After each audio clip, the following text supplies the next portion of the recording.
কিন্তু আমরা রেখা টানতে পারি। তো এখন রেখা টানা শেষ, তো এবার আমরা মূল ক্লাসে চলে যাই। আজকে আমরা ঘর আঁকবো, তোমাদের সিলেবাসেও আছে।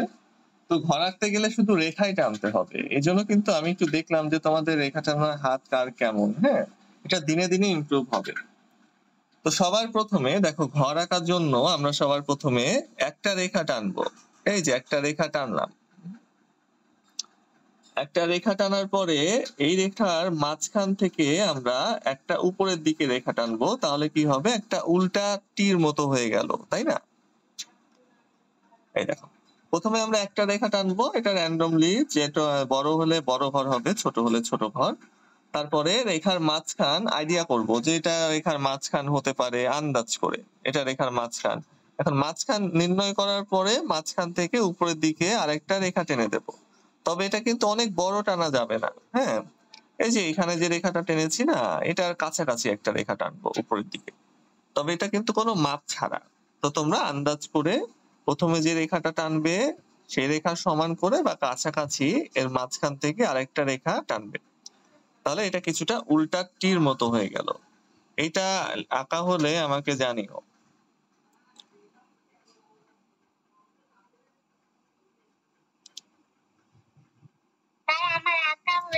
আচ্ছা, ধন্যবাদ। ওকে, ঠিক আছে। দেখো, এবার সুন্দরভাবে এটাকে আমরা একটা ত্রিভুজ বানিয়ে দেব। এটাকে আমরা একটা ত্রিভুজ বানিয়ে দেব। হ্যাঁ, তাহলে যে এই কর্নার এবং এই কর্নার যদি আমরা মেলায় দেই সোজা রেখা টেনে, দেখো এখানে কিন্তু সম্পূর্ণ রেখার কাজ, তাই না? এই জন্য কিন্তু আমাদের রেখা প্রয়োজন হবে, কেননা ত্রিভুজ চতুর্ভুজ আঁকতে গেলে আমাদের রেখা প্রয়োজন হয়। বৃত্ত আঁকতে গেলে সেটা আলাদা টপিক, বৃত্ত আঁকতে গেলে রেখা প্রয়োজন হয় না। তো দেখো, একটা ত্রিভুজ বানিয়েছি।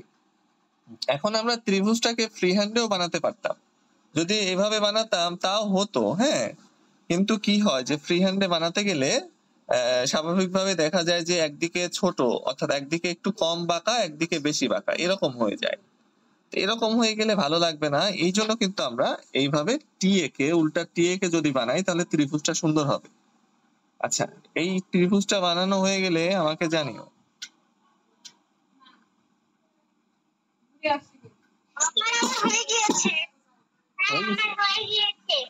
ওকে, ধন্যবাদ।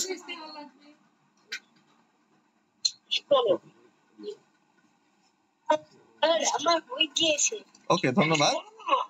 আচ্ছা দেখো, এবার দেখো, এবার আমরা কি করব, এই যে ত্রিভুজটা টানার উদ্দেশ্য আমাদের চাল বানানো, আমরা এটাকে কিন্তু চাল বানাচ্ছি। হ্যাঁ বাবা, ধন্যবাদ। এবার দেখো পরবর্তী স্টেপ, তারপরে আমরা এই যে প্রথমে যে টিটা লিখছিলাম সেটা মুছে ফেলবো। আমাদের শুধুমাত্র চালের একটা অংশ, চালের এক পাশ বানানোর জন্য কিন্তু আমাদের এত কিছু আঁকা। তো আমরা এখন এই টেকনিক দিয়ে আঁকবো, কেননা এখন আমাদের হাত একটু কাঁচা আছে। যখন আমরা মোটামুটি একটু প্র্যাকটিস হয়ে যাব তখন কিন্তু চাল বানানোর জন্য আমরা জাস্ট এভাবেই আঁকতে পারবো, আমাদের ত্রিভুজ দরকার হবে না। হ্যাঁ, কিন্তু এই ত্রিভুজটা বিভিন্ন কাজে লাগবে, যেমন লিচু আঁকতে, স্ট্রবেরি আঁকতে, গাজর আঁকতে। ওকে, ধন্যবাদ। দেখো, এইটা করার পরে যে ত্রিভুজের মাথা, এটা ত্রিভুজের মাথা, তাই না? এই মাথা থেকে ডান দিকে সোজা একটা রেখা টেনে নিয়ে যাব বেশ কিছু দূর পর্যন্ত, এটাও আন্দাজ করে, কেননা ঘর অনেক বড় হয় আবার ছোট হয়। তো আমরা আন্দাজ করে একটা মাপ নিলাম।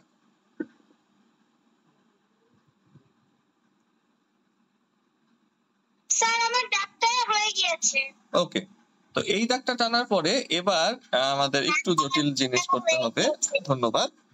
সবাই একটু দেখে নাও, এটা করার পরে আমরা দেখবো তোমাদের সবার আঁকানো। তো দেখো, এই যে এই রেখাটা যেমন একটু বাঁকানো আছে, তাই না? এটা কিন্তু একটু বাঁকানো আছে, এটা কিন্তু একদম সোজা নাই। তো এই যে আমরা দাগ টেনেছি, এই দাগের শেষ প্রান্ত থেকে এটার মতো করে একটা বাঁকিয়ে রেখা টানবো এইভাবে। বাকি রেখা টেনে আমরা যদি এটাকে মিলিয়ে দেই আরেকটা রেখা টেনে, তাহলে কিন্তু আমাদের ঘরের চাল হয়ে গেল। এই চালটা বানানো হয়ে গেলে আমাকে দেখাও।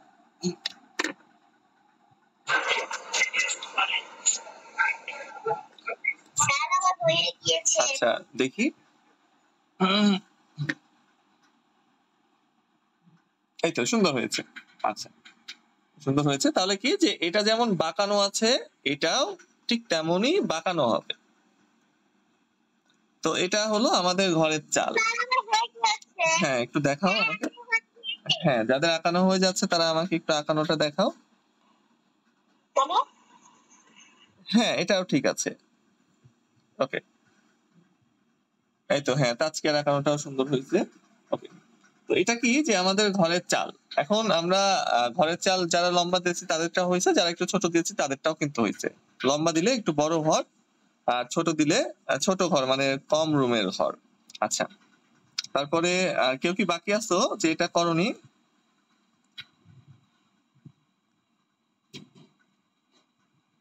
ওকে, হ্যাঁ হয়েছে, তোমারটা হয়েছে বাবা, কোনো সমস্যা নাই। তবে একটু রেখাগুলো একটু হালকা বাঁকা হয়েছে, ওটা কয়েকবার প্র্যাকটিস করলেই ঠিক হয়ে যাবে।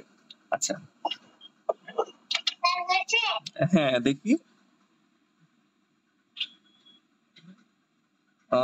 হ্যাঁ হয়েছে, ঠিক আছে। দেখো এবার কি করতে হবে।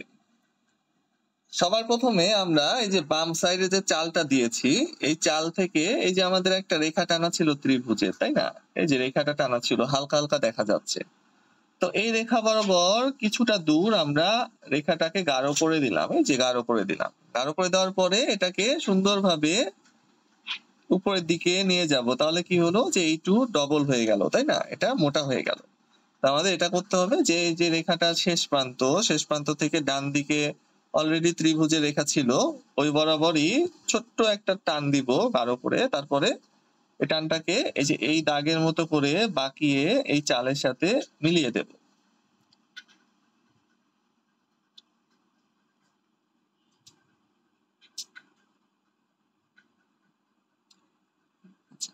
এটা হয়ে গেলে জানিও। আচ্ছা, ধন্যবাদ। ওকে, ঠিক আছে। তাহলে এটা হলো আমাদের চাল কমপ্লিট। এবার আমরা দেয়াল বানাবো। তো দেখো, এই যে এইটা কিন্তু পয়েন্ট না। এই যে এখানে যে আমরা এই যে দ্বিতীয় দাগটা টেনেছি না, এটা হলো আমাদের 1 নাম্বার পয়েন্ট। একটু গোল দিয়ে দিচ্ছি তোমাদের বোঝার জন্য। এটা 1 নাম্বার পয়েন্ট, এটা হলো 2 নাম্বার পয়েন্ট, এবং এই কর্নারে আমরা 3 নাম্বার পয়েন্ট না নিয়ে কর্নার থেকে একটু বাম দিকে সরিয়ে 3 নাম্বার পয়েন্ট নেব। এখন এটা কেন, যে তোমরা গ্রামে গেলে দেখতে পাবা যে টিনের ঘর বা শহরের বাসাও কিন্তু যে ছাদ থাকে, সেই ছাদটা কিন্তু দেয়াল থেকে একটু বাইরে বের করা থাকে, তাই না? ছাদে তো সানসেট থাকে, ওটা দেয়াল থেকে বাইরে বের করা থাকে। আর যে টিনের ঘরে যে এইটা হলো আমাদের দেয়াল, এতখানি চাল বাইরে বের করা। কেন, যে যদি বৃষ্টি হয় তাহলে বৃষ্টির পানি যেন দেয়াল না ভেজায়, অর্থাৎ বৃষ্টির পানি চাল বেয়ে নিচে পড়ে যাবে, দেয়াল বেয়ে পড়বে না। এখন দেয়াল বেয়ে যদি পড়ে তাহলে তো দেয়াল 2 দিনে নষ্ট হয়ে যাবে, দাগ হয়ে যাবে, তাই না? এই জন্য কিন্তু এদিকে এই চালটা দেয়াল থেকে বাইরে বের হয়ে আছে। ঠিক একইভাবে এদিকে যে আমরা অল্প একটু চাল বাকি রেখেছি, এটা হলো দেয়াল থেকে বাইরে বের হয়ে আছে। অর্থাৎ এখান থেকে দেয়াল না শুরু করে আমরা একটু বাম থেকে দেয়াল শুরু করব। তাহলে এই যে 3টা পয়েন্ট কি তোমরা দিয়েছো, শেষের থেকে একটু আগে একটা, এই যে এখানে একটা, আর এই যে এখানে একটা। স্যার আমি দিয়েছি। ওকে, এখন 3টা পয়েন্ট থেকে আমাদের 3টা রেখা টানতে হবে। ওকে, ধন্যবাদ। এখন 3টা রেখা টানতে হবে। তো আমরা প্রথম রেখাটা টানা শুরু করি। এই যে প্রথম পয়েন্ট থেকে প্রথম রেখা, এটা হলো আমাদের সব থেকে ছোট রেখা। প্রথম রেখাটা সব থেকে ছোট হবে। এই যে দ্বিতীয় পয়েন্ট থেকে দ্বিতীয় রেখা, দ্বিতীয় রেখাটা প্রথম রেখা থেকে একটু বড় হবে। দ্বিতীয় রেখাটা প্রথম রেখা থেকে অবশ্যই অবশ্যই একটু বড় হবে। দেখো আমি এখানে এটা দিয়েছি এত পর্যন্ত, আর এটা দিয়েছি দেখো এত পর্যন্ত। তাহলে কি করেছি, দ্বিতীয় রেখাটা বড় দিয়েছি, তাই না? এবং তৃতীয় যে রেখা, সেটা আবার এই দ্বিতীয় রেখার থেকে সামান্য একটু ছোট হবে। তো এই জিনিসটা শুধু আমাদের মনে রাখতে হবে, হ্যাঁ, যে প্রথম রেখাটা সবচেয়ে ছোট, দ্বিতীয় রেখাটা সবচেয়ে বড়, তৃতীয় রেখাটা অর্থাৎ এই দ্বিতীয় রেখার থেকে একটু ছোট। তাহলে যদি আমরা মার্কিং করি তাহলে এটা হলো সবচেয়ে বড়, এটা হলো মেজো, আর এটা হলো ছোট। তোমরা এ পর্যন্ত টানার পরে আমাকে দেখাও।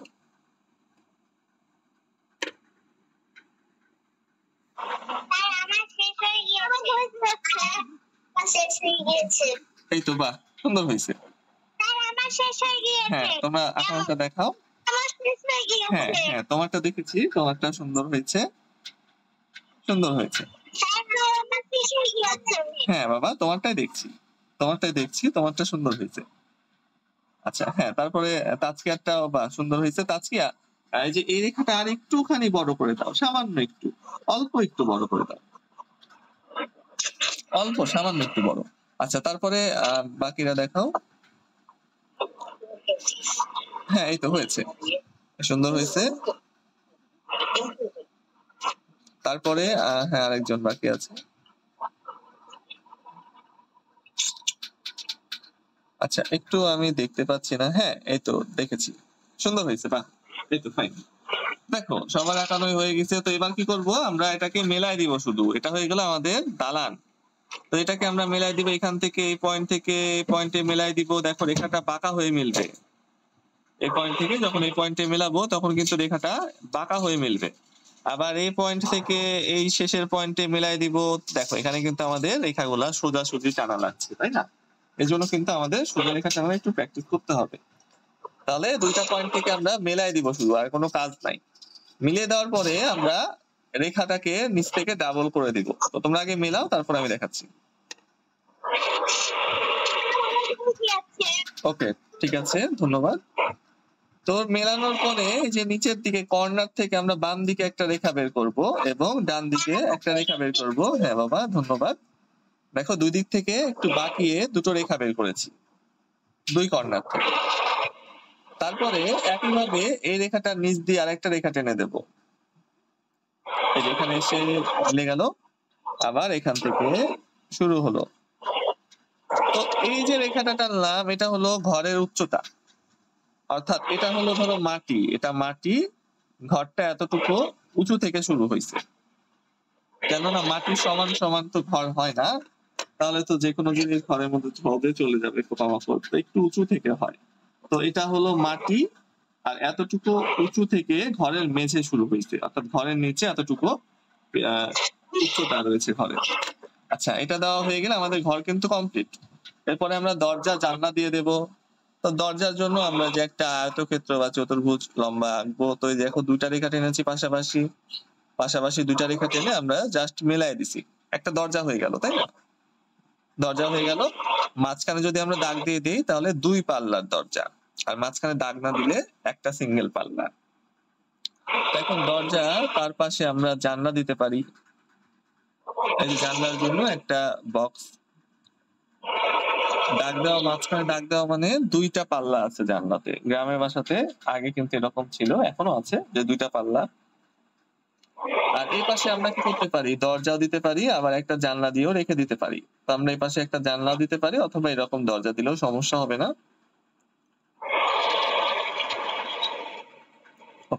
তোমরা এই পর্যন্ত আমাকে দেখাও, তারপরে আমরা এটাকে রং করব। ওটা দেখাও, এই তো বাহ সুন্দর হয়েছে, বাহ দুজনের আঁকানোই সুন্দর হয়েছে। আচ্ছা তারপরে আর বাকি দুজন আছে, একজন লিভ নিছে।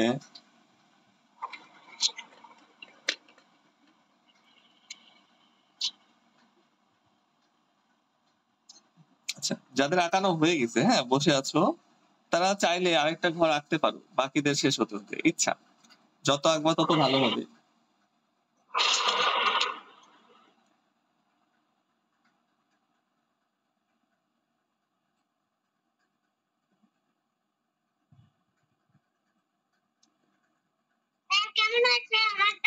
হ্যাঁ দেখি, এই তো বাহ সুন্দর হয়েছে, অনেক সুন্দর হয়েছে। আচ্ছা সুন্দর, সবাই সুন্দর করে ঘর এঁকেছো। আচ্ছা আর একজন বাকি আছো, তোমার আঁকানোটা হয়ে গেলে আমাকে দেখায়ও।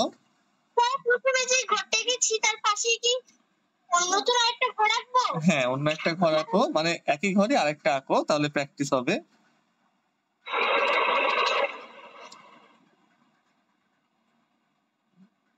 তার পাশে আঁকবো? হ্যাঁ পাশেই আঁকো।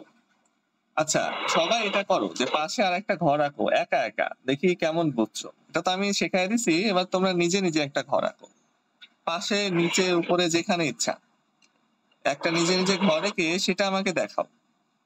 কেননা এটা রং করতে সময় লাগবে না, অল্প সময় লাগবে, 20 মিনিটের মতো।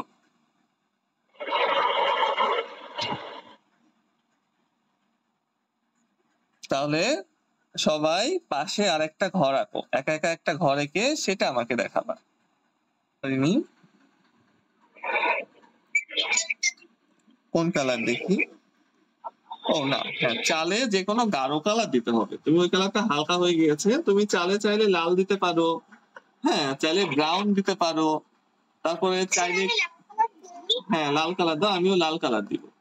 চাল সবসময় একটু গাঢ় হয় কালারফুল টিনে, হ্যাঁ, আর মাটির ঘরে যেটা ছাউনি আলা চাল সেটা ব্রাউন, যে মাটি কালার এগুলা দিয়ে হয় ছড়কুটো, ওটা আলাদা। এটা আমরা টিনের ঘরে গেছি, তো আমরা এখানে চালে সবসময় যে কোনো গাঢ় কালার হতে পারে, কমলা হতে পারে, গোলাপি হতে পারে, লাল হতে পারে, যে বাদামি, এরকম গাঢ় কালার ব্যবহার করব।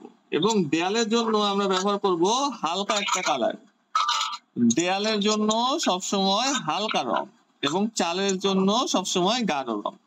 হতে পারে দেয়ালে এটা দিব, অথবা হতে পারে দেয়ালে হালকা টিয়া কালার দিব বা হলুদ কালার দিব, বা কি করতে পারি যে আমরা রেড কালার চালে দিব। এই যে এই অংশে দেখো, তো এই দুইটা রঙই আমরা দিব, তোমরা চাইলে এই দুইটা রঙ আমার সাথে দিতে পারো, তাহলে ভুল কম হবে।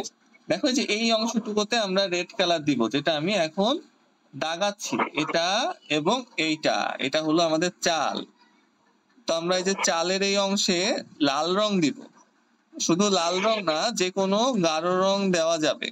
চাল সব সময় গাঢ় হতে হয় আর দেয়াল সব সময় হালকা। তাহলে আমরা এখানে এবং এখানে লাল রং দিচ্ছি, এবং দেয়ালে কোন রং দিব? যে কোনো একটা হালকা রং। এটা অনেক হালকা রং, পিচ কালার, এটা দিতে পারি, অথবা হলুদ রং, টিয়া রং, তারপরে হালকা। আবার বলো।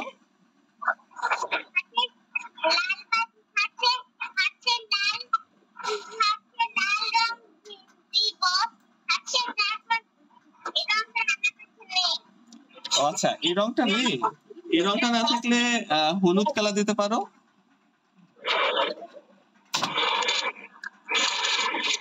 হলুদ কালার আছে কি?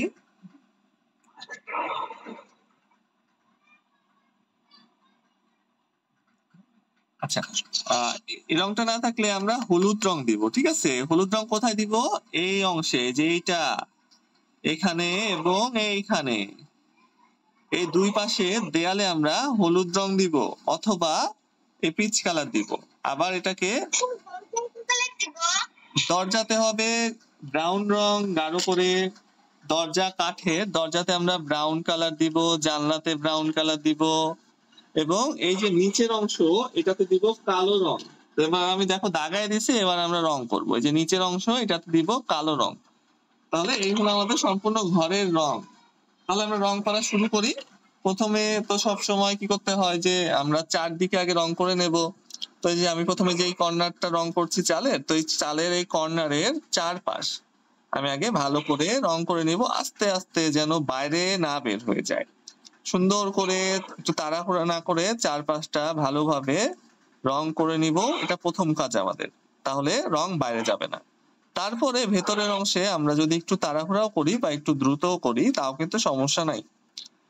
কিন্তু চারপাশ রং করার সময় আমাদের সাবধান থাকতে হবে। এই পাশটা কমপ্লিট হয়ে গেল। এবারে যে বড় চালের অংশটা, প্রথমে একইভাবে আমি 4 কর্নার করে নিচ্ছি, একদম চালের 4 কর্নার, একটু সাবধানতার সাথে একটু আস্তে আস্তে রং করে নিচ্ছি। আর এখানে আমরা সরাসরি গাঢ় করে দিয়ে দেবো, সমস্যা নাই। আমরা লেয়ার বাই লেয়ার কাজ করতেও পারি, কিন্তু চালের সেমন শেড হয় না, আমরা গাঢ় করে দিলেও সমস্যা হবে না। দেখো 4 কর্নারে আমি রং দিচ্ছি। তবে এখানেও একটা জিনিস ফলো করতে হবে, যে কোনো একদিকে রং করতে হবে। এটা হলো একবারে একবারে একটাই নিয়ম, যে রং ভালো করার, যে সব সময় যে কোনো একদিকে রং করতে হয়। তো প্রথমে তো আমরা 4 কর্নার রং করার সময় চারদিকে রং করতে হবে, তাই না? এটা তো আর একদিকে হবে না। তারপরে ভেতরের অংশটা আমরা যে কোনো একদিকে, অর্থাৎ উপর থেকে নিচে অথবা ডান থেকে বামে, আমি দেখাবো সেটা। প্রথমে প্রথম কাজটা করে ফেলি। তো দেখো 4 কর্নার কিন্তু আমার একটু মোটা করে রং করা শেষ। এটা করলে কি হবে, যে আমার রং বাইরে যাওয়ার সম্ভাবনা কমে যাবে, রং বাইরে বের হবে না সহজে। তো 4 কর্নার করার পরে আমি যে কোনো একদিকে এবার রংটাকে কমপ্লিট করব। ধরো চালটা এইভাবে আছে, তো আমি এইভাবেই রংটাকে কমপ্লিট করার চেষ্টা করছি। তোমরাও এইভাবে করতে পারো, তাহলে সব থেকে বেটার হয়। যেভাবে যেহেতু বাঁকানো আছে চালটা, তো আমি একটু বাঁকিয়ে বাঁকিয়ে রেখা টেনে সম্পূর্ণ রংটা করে ফেলবো। এবং আমরা একবারে গাঢ় করে দিয়ে দিব, একবারে রং করে ফেলবো কিন্তু যে কোনো একদিকে। দেখো আমি সম্পূর্ণ চালটা কিন্তু এভাবে বাঁকিয়ে বাঁকিয়ে রং করছি, এটা কিন্তু খুবই গুরুত্বপূর্ণ রঙের ক্ষেত্রে, কেননা বিভিন্ন দিকে রেখা টানলে বিভিন্ন রকম দেখা যায়।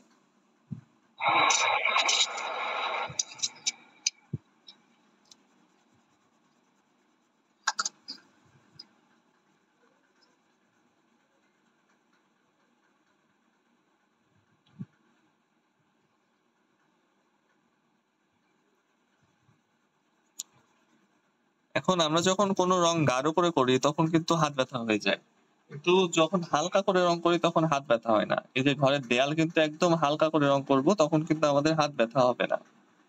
চাল রং করতে গেলে একটু হাত ব্যথা হতে পারে।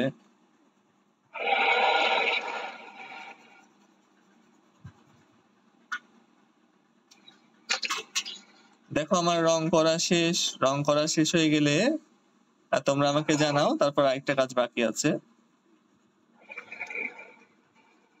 কোথাও যদি সাদা সাদা থাকে তাহলে আমি সেই অংশটাকে এখন একটু চিহ্নিত করছি যে এখানে মনে হচ্ছে একটু সাদা আছে, বা এখানে মনে হচ্ছে, হ্যাঁ হ্যাঁ বাবা বলো।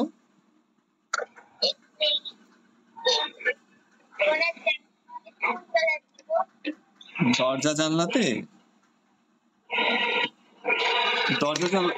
দরজা জানলাতে আমরা এই যে ব্রাউন রং দিব, বাদামি বাদামি কালারটা দরজা এবং জানলাতে দিব।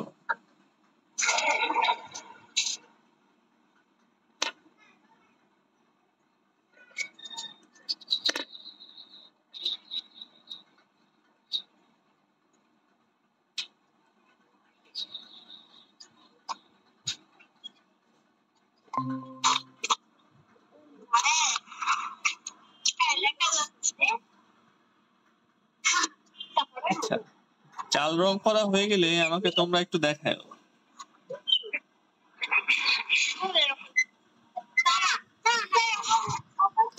ও বাহ, সম্পূর্ণ রং করে ফেলছো, বাহ, ফাইন ফাইন। আচ্ছা দেখো, যারা সম্পূর্ণ রং করছো তারা একটু খেয়াল করো, হ্যাঁ এই যে চালের এই যে এই ছোট অংশ আছে না, এই ছোট অংশে না একটু ব্রাউন রং দিতে হবে গাঢ় করে, লাল রঙের উপর দিয়ে ব্রাউন রং দিতে হবে চালের এই ছোট্ট অংশে, সম্পূর্ণ অংশে না কিন্তু এই ছোট অংশে শুধু। আচ্ছা এখন ব্রাউন রং দিলে কি হবে, লাল রংটা একটু গাঢ় হয়ে যায় এবং এই অংশটা একটু গাঢ়ই হয়। হ্যাঁ, এখানে আমি ব্রাউন কালার দিচ্ছি, এই যে ডার্ক ব্রাউনটা দিচ্ছি। যখন আমি ব্রাউন রংটা দেবো তখন লাল রংটা আরেকটু গাঢ় হয়ে যাবে। এবং আরেকটা কাজ করতে হবে, সেটা হলো আমাদের যে দেয়াল আছে, দুইটা দেয়ালে কিন্তু দুই রকম রং হয়। সেটা কি হবে, প্রথমে তো আমরা চালের এই অংশটাকে গাঢ় করলাম ব্রাউন কালার অথবা কালো কালার দিয়ে। হ্যাঁ বাবা বলো, সম্পূর্ণ করে ফেলছো? তো এটা দেখে নাও যে চালের এই অংশটাকে গাঢ় করতে হয় ব্রাউন অথবা ব্ল্যাক কালার দিয়ে, এবং দেয়ালের এই পাশটাকে গাঢ় করতে হয়, দেয়ালের এই পাশটাকে গাঢ় করতে হয়। তো আমরা প্রথমে তো এই যে পিচ কালার দিব, পিচ কালার দেওয়ার পরে পিচ কালারের উপরে একটু ব্রাউন কালার দিয়ে দেব হালকা করে। পিচ কালারের উপরে যখন ব্রাউন কালার দেব এই একদিকে শুধু, তখন কিন্তু দেয়ালটা একটু গাঢ় হয়ে যাবে, কেননা এটা একটা সাইডের অংশ এবং এটা সামনের অংশ, তো দুইটা অংশে কিন্তু সমানভাবে আলো পৌঁছায় না। তো দেখো আমি কিন্তু একদিকে রং করছি, যদি একটু খেয়াল করো, তোমরা অনেক ফাস্ট, আমার থেকেও ফাস্ট। আমি একটা চাল রং করতে করতে তোমরা পুরো ঘরটাই রং করে ফেলেছো, ধন্যবাদ। তো দেখো একদিকে রং করছি কিন্তু, যে সবসময় যে কোনো একদিকে রং করবো, এবং আমরা প্রথমে তো চারপাশের আউটলাইনের আশপাশে ভালোভাবে রং করে নেব। তো দুই পাশে প্রথমে আমি পিচ কালার দেওয়ার পরে এক পাশে আমি কি করব, একটু ব্রাউন কালার দিয়ে এটাকে গাঢ় করে দিব। দেখো এই যে ব্রাউন রং যদি হালকা করে দেই, একদম হালকা করে পিচের উপরে যদি ব্রাউন রং একদম হালকা করে দেই, তাহলে পিচ কালারটা গাঢ় হয়ে যায়। একদম হালকা ভাবে দিতে হবে এক পাশের দেয়ালে।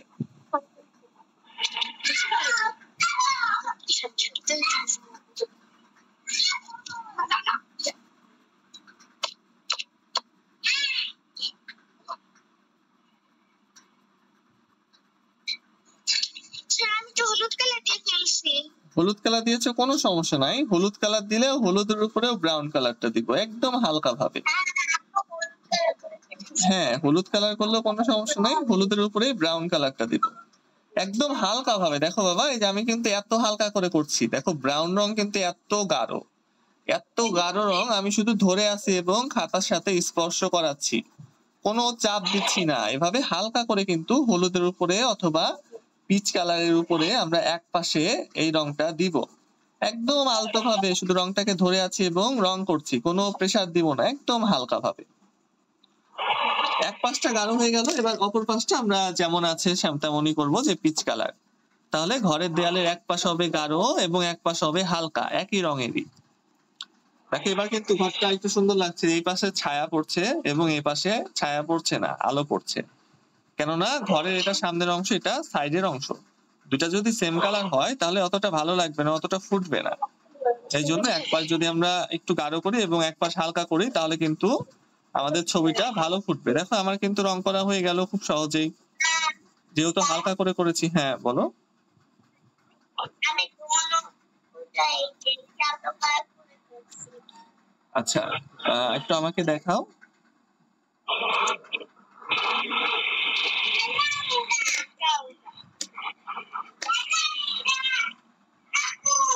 ও হ্যাঁ, হয়েছে তো, হয়েছে, সুন্দর হয়েছে। এটাও হবে, দেখো এই যে নিচে ব্রাউন কালার দিলেও হবে, নিচে ব্ল্যাক কালার দিলেও হবে, ওটা ব্যাপার না, কোনো সমস্যা নাই। শুধু দেয়ালের এক পাশে একটু গাঢ় হবে। ব্রাউন কালার উপর দিয়ে দিয়েছো, এই তো। হ্যাঁ, সুন্দর হয়েছে। আচ্ছা, এবার এই যে দাগগুলো আউটলাইন করে দাও, কালো রং দিয়ে দাগগুলো আউটলাইন করে দাও সুন্দর করে। রংটাকে আগে ভালো করে কাটতে হবে, কাটার পরে ঘরের যে রেখাগুলো আছে সেগুলাকে একটু গাঢ় করতে হবে, যেমন এই যে এই রেখাটা, অর্থাৎ ঘরটাকে আবার নতুন করে আঁকতে হবে এভাবে, তাহলে আমাদের ঘরটা সুন্দরভাবে ফুটে উঠবে। এই যে এটা, তারপরে এটা, এই রেখাগুলাকে কালো রং দিয়ে একটু গাঢ় করে দিতে হয়। তো আমরা কালো রংটাকে কেটে নেব, ভালো করে কেটে নিয়ে তারপরে গাঢ় করতে পারি, তাহলে চিকন দাগ হবে। এই যে এই দেয়ালের রেখাটা, জানলা দরজার রেখাটা, এগুলা যদি আমরা গাঢ় করে দেই তাহলে ঘরটা ফুটবে ভালো। আর হালকা করা থাকলে অতটা ফোটে না। দেখো এখন কিন্তু আরো স্পষ্ট বোঝা যাচ্ছে যে ঘরের আকৃতি কেমন, কোথায় আছে।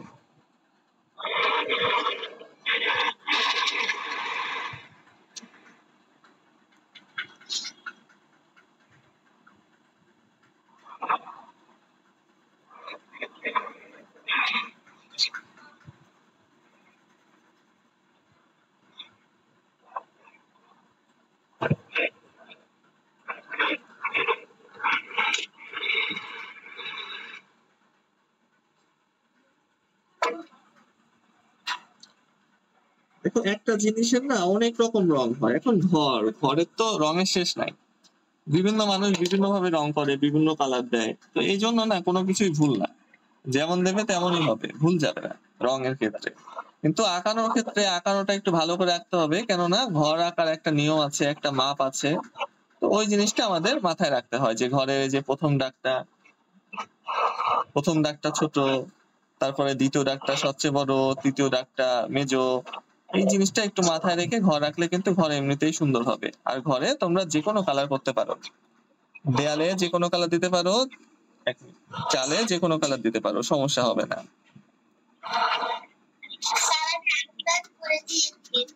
আউটলাইন করে দিয়েছো, ধন্যবাদ। তুমি একটু অপেক্ষা করো, আমি এই যে এইটা জানলা করে আমি তোমার আঁকানোটা দেখছি।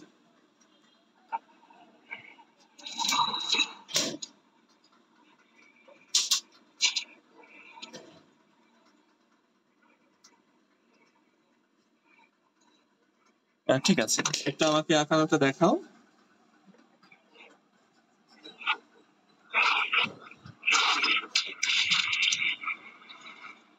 এই তো সুন্দর হয়েছে।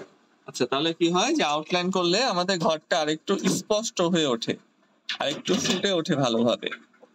এই জন্য আমরা কালো রং দিয়ে কালো রংটাকে কেটে নিয়ে পরে আঁকানোর শেষে একদম আউটলাইন করে দিব, এবং আউটলাইন যেন বাইরে না যায় সেদিকে খেয়াল রাখবো।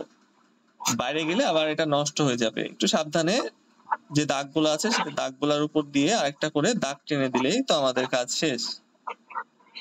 বাকিরা শেষ করো, শেষ হলে আমাকে দেখাও।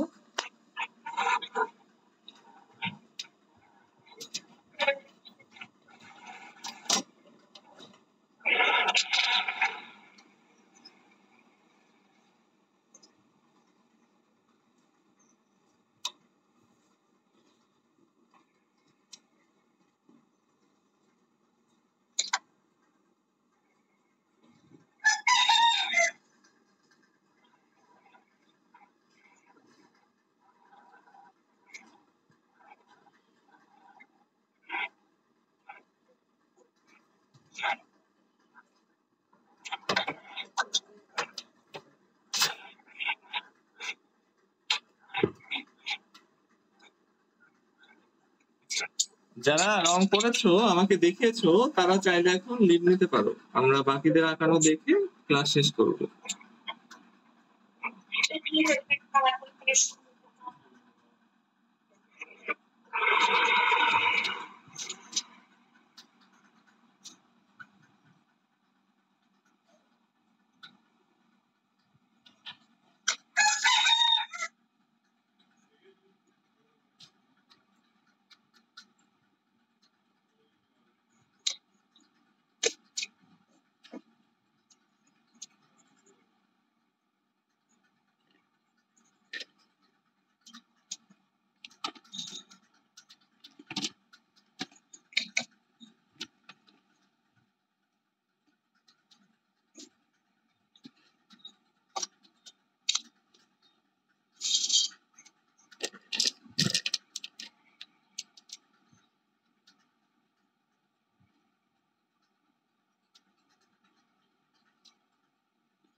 স্যার আমার হয়ে গিয়েছে।